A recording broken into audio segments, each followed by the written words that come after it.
Assalamualaikum sahabat satu kawasan. Setelah ada kesulitan pasti ada kemudahan. Bayangkan, seorang pemuda berdiri di bawah hujan deras di sudut jalan Dago, bajunya kuyup, tangan gemetar memeluk toples berisi recehan.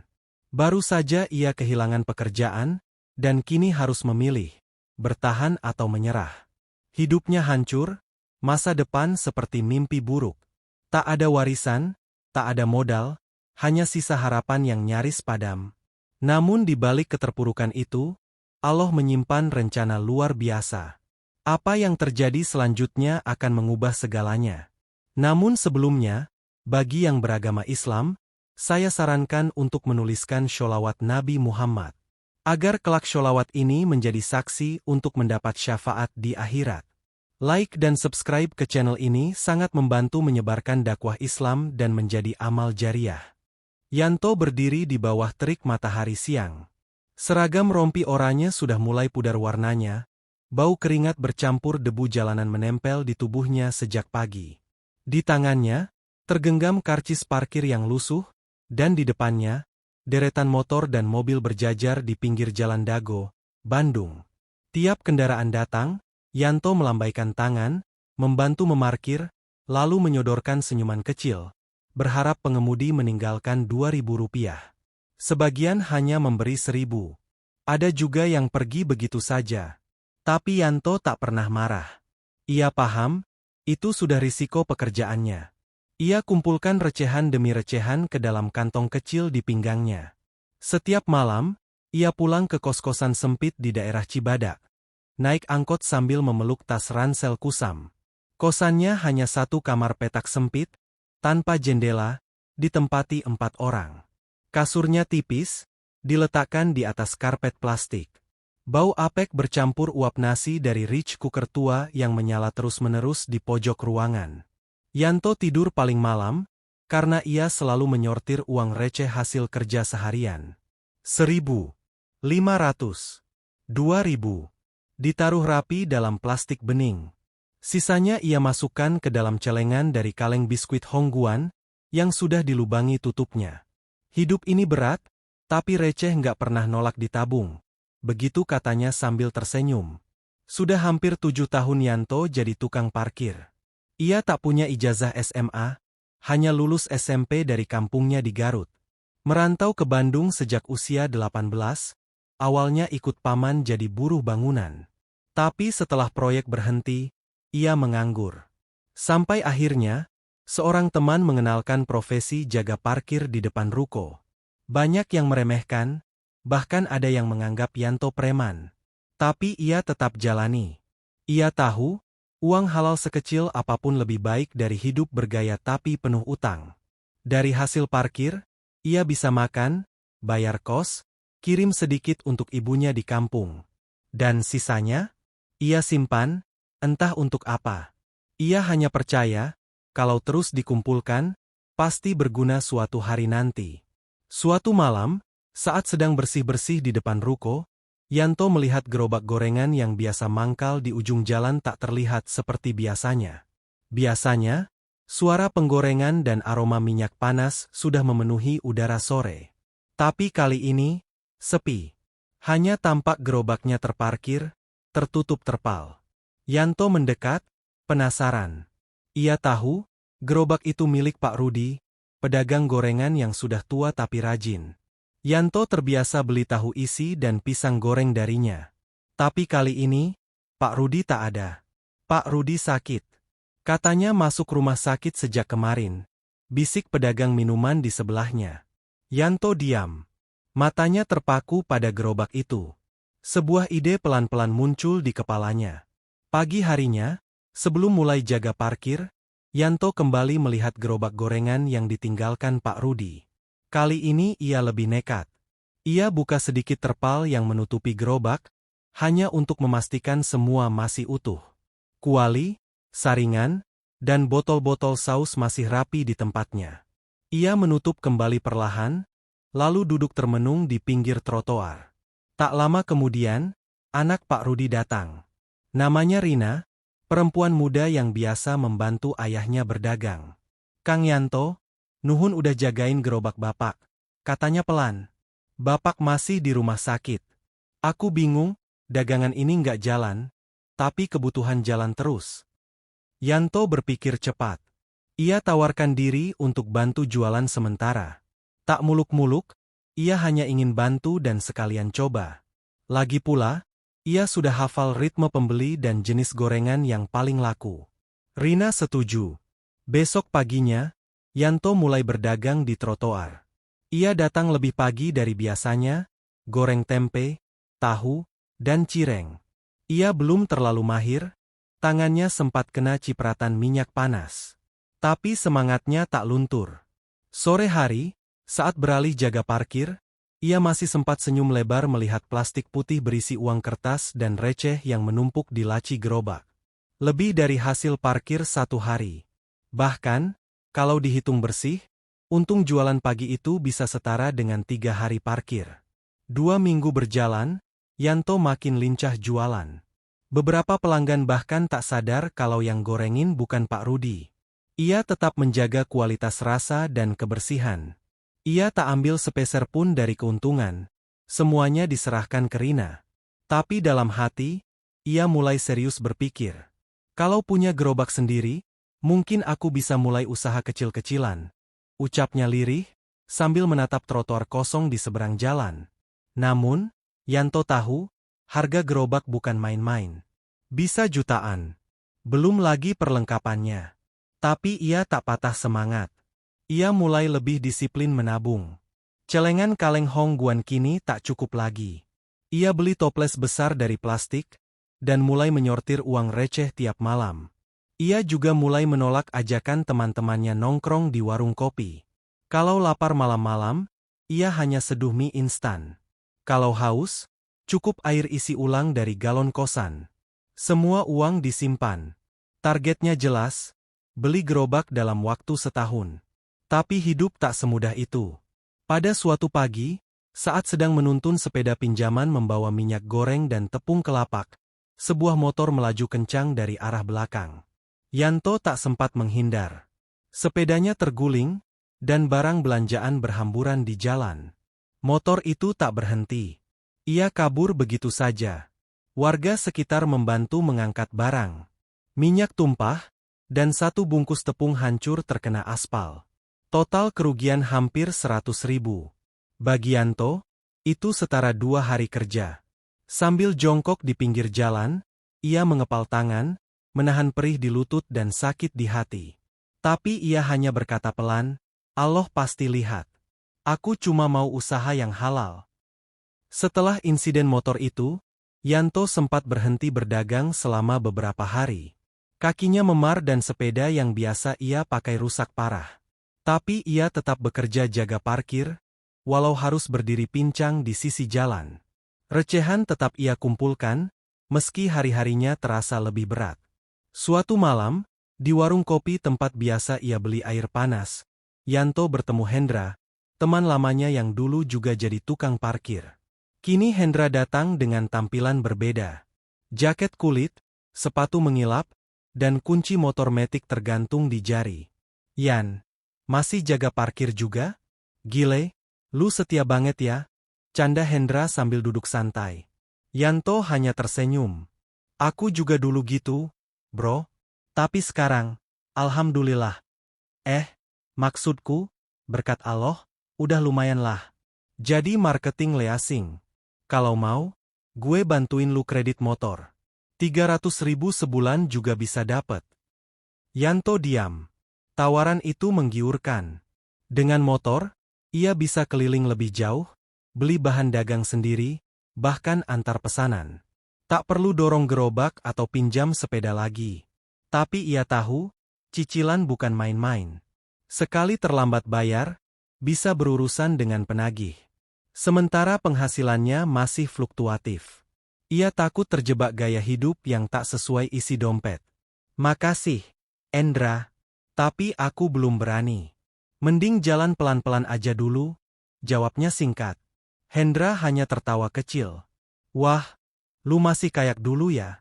Tapi ya udahlah, semoga sukses deh. Hari-hari berlalu. Yanto kembali berdagang setelah kaki membaik.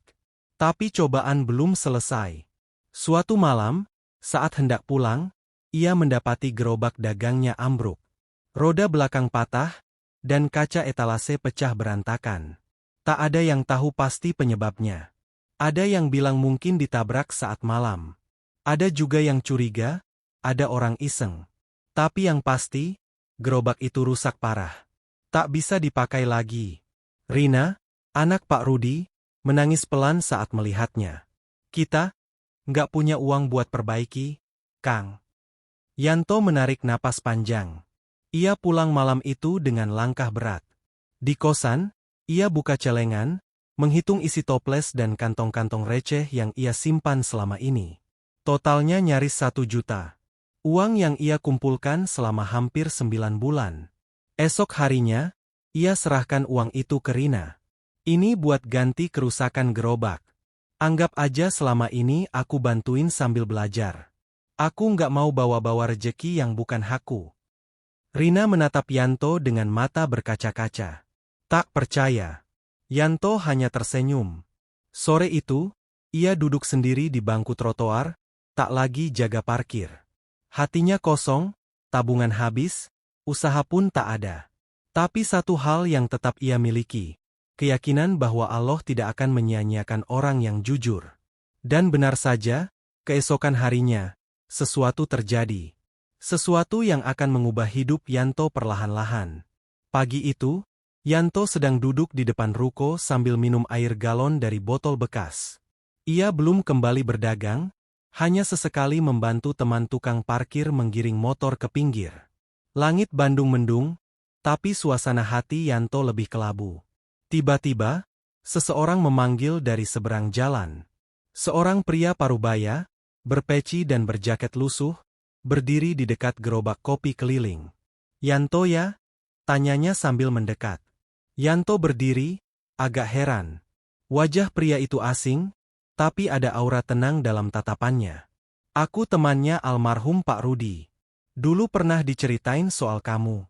Katanya kamu yang bantu jualan waktu dia sakit. Yanto hanya mengangguk pelan. Pria itu memperkenalkan diri sebagai Pak Ismail, mantan pedagang kaki lima yang kini mengurus koperasi kecil di daerah Cicadas. Ia datang membawa tawaran. Kami punya program bantuan modal usaha untuk pedagang kecil. Biasanya sih hanya untuk yang sudah punya usaha. Tapi, aku lihat kamu layak dapat kesempatan. Ini ada 1 gerobak bekas, nggak baru, tapi masih layak pakai. Kalau kamu mau, bisa kamu kelola. Nanti sistemnya bagi hasil aja. Yanto tak bisa berkata-kata. Ini seperti jawaban dari doanya selama ini. Ia mengangguk berkali-kali, matanya mulai berkaca. Seminggu kemudian, Yanto resmi berdagang lagi. Kini, dengan gerobak miliknya sendiri. Ia pilih tempat jualan di dekat kampus kecil di Jalan Surya Sumantri. Pagi hari ia siapkan adonan, sore mulai berjualan. Ia jual cireng isi, tahu pedas, dan pisang aroma. Harga tetap terjangkau, rasa ia jaga sebaik mungkin. Setelah 2 bulan, dagangannya mulai dikenal. Bahkan ada mahasiswa yang rutin pesan lewat WhatsApp. Yanto mulai belajar kirim pesanan pakai ojek online. Ia tak lagi hanya mengandalkan dagangan kaki lima, tapi juga mulai paham dunia digital. Tapi yang membuat Yanto makin semangat, adalah saat ia berhasil menyisihkan keuntungan pertama. Ia tak boros. Uangnya ia pakai untuk beli kompor cadangan, minyak goreng dalam dus, dan mulai menabung lagi. 3 bulan kemudian, ia ajak teman kosnya, Asep, untuk bantu jualan. Ia ajari dari awal, dari cara potong tempe sampai cara senyum ke pembeli. Gerobak itu ia operasikan di titik baru, dekat pasar Ujung Berung.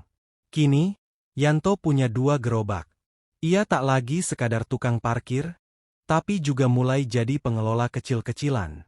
Ia mencatat pemasukan harian, buat daftar belanja mingguan, dan bahkan mulai menyisihkan sebagian untuk disedekahkan diam-diam ke masjid dekat kosannya.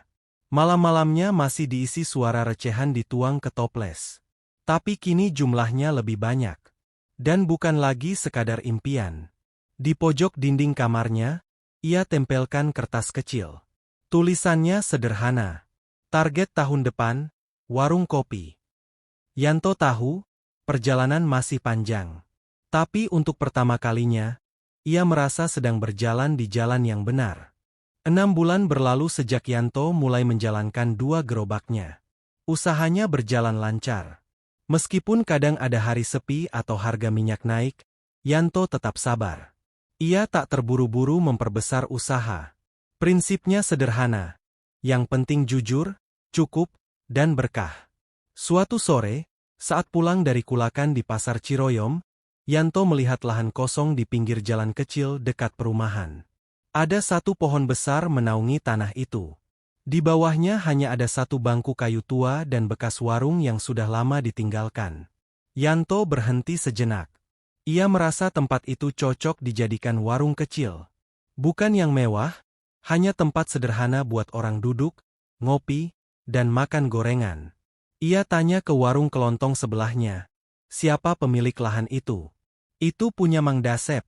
Orangnya baik, tapi udah lama nggak dipakai. Kalau mau, coba aja temuin langsung, jawab si pemilik warung. Beberapa hari kemudian, Yanto memberanikan diri menemui Mang Dasep. Lelaki tua itu menyambut ramah. Setelah mendengar niat Yanto, ia tertawa kecil. Kamu mau usaha di situ? Ya udah, pakai aja dulu. Nggak usah bayar. Tapi jaga kebersihannya. Jangan sampai bikin ribut. Yanto hampir tak percaya. Dengan modal sisa hasil dagang, ia mulai membersihkan lahan itu. Ia beli papan bekas, buat meja sederhana. Atap dari terpal, bangku dari kayu bekas.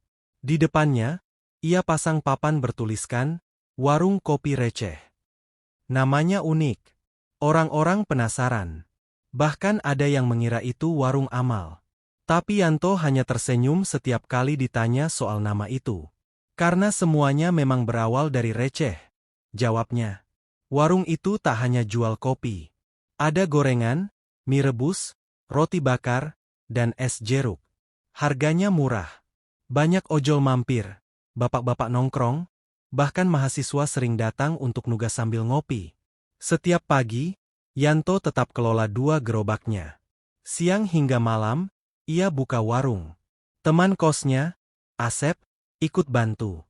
Bahkan, Rina, anak almarhum Pak Rudi, sesekali datang bantu bagian dapur. Hubungan mereka makin dekat, tapi Yanto tak pernah buru-buru. Ia merasa masih banyak hal yang harus ia capai. Suatu malam, saat warung hampir tutup, Yanto duduk di bangku paling ujung. Di tangannya, secangkir kopi hitam. Di depannya, toples receh yang sekarang tak lagi ia tutup.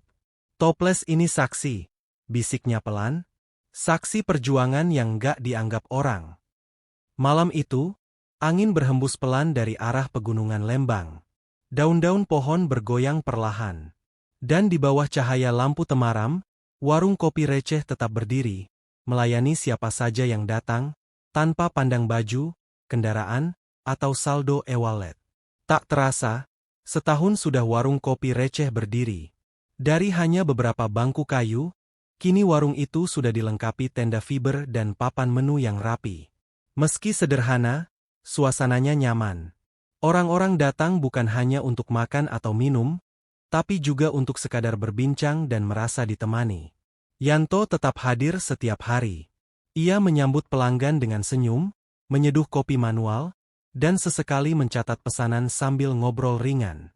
Ia tak pernah menyangka, warung kecil yang dulu dibangun dari kayu bekas, kini bisa menghasilkan lebih dari cukup untuk hidup layak. Tapi Yanto bukan tipe orang yang cepat puas. Ia mulai belajar dari video-video YouTube tentang manajemen usaha kecil. Ia beli buku bekas tentang wirausaha dari pedagang buku loak di Gasibu. Ia mencatat semua pengeluaran dan pemasukan harian di buku tulis bergaris biru. Di halaman terakhir buku itu, ia mulai membuat daftar mimpi. Salah satunya, membuka dapur produksi sendiri. Bukan sekadar jualan gorengan, tapi mengemas dan menjual dalam bentuk beku, cireng isi, risol, dan tahu pedas, agar bisa dipasarkan lebih luas. Ia ingin orang-orang yang tinggal jauh dari Bandung tetap bisa merasakan cita rasa gorengan dari warung kopi receh. Tapi tentu saja, mimpi itu butuh modal. Dan Yanto sadar, ia tak bisa menunggu seperti dulu. Ia mulai menyisihkan keuntungan warung setiap akhir pekan. Ia hentikan dulu niat beli motor baru, bahkan menunda renovasi kamar kos. Semua demi satu tujuan, dapur produksi. Suatu malam, Rina datang membawa kabar. Kang Yanto, aku ditawari kerja jadi admin di koperasi tempat Kang dulu dapat bantuan gerobak. Mereka nyari orang jujur dan bisa dipercaya. Yanto tersenyum lebar. Kamu cocok banget. Aku dukung. Tapi Rina kemudian berkata, dengan nada pelan, tapi, kalau aku kerja di sana, mungkin gak bisa bantu di warung lagi. Yanto terdiam sejenak. Tapi lalu menjawab, jangan pikirin warung, Rin. Rejeki MAH Allah yang atur. Jalan kamu juga harus berkembang. Rina terharu. Ia tahu, Yanto bukan hanya laki-laki pekerja keras, tapi juga tahu kapan harus melepas demi kebaikan orang lain. Sementara itu, Asep yang dulu hanya bantu sesekali, kini mulai jadi tulang punggung operasional gerobak di ujung Berung. Ia dipercaya penuh, bahkan diberi bagi hasil lebih besar. Suatu hari, seorang pelanggan tetap datang membawa kabar yang mengejutkan. Ia adalah dosen dari kampus swasta terdekat. Kang, saya ikut komunitas UMKM. Lagi ada program inkubasi bisnis buat produk lokal. Kalau punya produk gorengan beku, bisa kita bantu buatkan legalitas dan promosi. Yanto tak percaya. Tapi ia tahu, ini bukan kebetulan. Hari itu juga, ia menghidupkan kembali catatan lama. Ia tempelkan kembali tulisan di tembok kamarnya, tapi kini berbeda. Bukan lagi, target tahun depan, warung kopi. Kini tertulis, target tahun depan, produk beku warung receh. Dan untuk pertama kalinya, Yanto merasa, semua ini baru permulaan. 2 tahun sejak pertama kali ia berdiri di trotoar Jalan Dago sebagai tukang parkir, kini Yanto berdiri di depan dapur produksi kecil berukuran 3x5 meter di kawasan Antapani. Di atas pintu masuk, terpampang papan nama sederhana, Dapur Receh. Dari dapur inilah, puluhan bungkus cireng isi dan tahu pedas dikemas setiap pagi. Semua produk diberi label, lengkap dengan tanggal kedaluarsa dan logo warung kopi receh yang kini mulai dikenal di lingkungan komunitas UMKM Bandung. Bersama Asep, Yanto menjalankan produksi secara mandiri. Rina, yang kini bekerja tetap di koperasi, juga turut membantu mengurus perizinan dan pencatatan keuangan. Hubungan mereka makin kuat. Tak perlu banyak kata, tapi saling menguatkan di setiap langkah. Dari hasil penjualan produk beku, mereka sudah punya pelanggan tetap di Cimahi, Garut, hingga Cirebon. Bahkan, seorang reseller dari Jakarta sudah mulai rutin order setiap 2 minggu. Yanto tak lagi menampung receh di toples. Sekarang, ia punya rekening bank dan aplikasi keuangan digital. Tapi toples tua itu masih ia simpan. Diletakkan di pojok dapur produksi, sebagai pengingat akan perjuangan panjang. Suatu sore, ia diminta menjadi pembicara di acara pelatihan wirausaha pemula yang diselenggarakan oleh kelurahan. Ia datang dengan kemeja putih sederhana dan celana bahan lusuh. Tak ada gaya juragan. Tapi semua orang mendengarkan dengan saksama ketika ia bicara. Saya bukan orang pintar, katanya pelan. Saya cuma orang yang percaya bahwa receh yang dikumpulin dari niat baik bisa jadi modal paling kuat buat bangkit. Orang-orang bertepuk tangan. Tapi Yanto tetap tenang, tak larut dalam pujian. Malam itu, saat kembali ke kosannya yang masih sederhana, Yanto duduk sebentar di depan toples tuanya. Ia masukkan 1 koin Rp500 ke dalamnya. Bunyi dentingan receh itu pelan, tapi cukup untuk menggetarkan hati. Bukan karena nilainya, tapi karena ia tahu, perjalanan dari tukang parkir ke juragan bukan soal besar kecilnya uang, tapi soal besar kecilnya tekad. Dan keyakinan bahwa Allah tak pernah tidur melihat hambanya yang berusaha.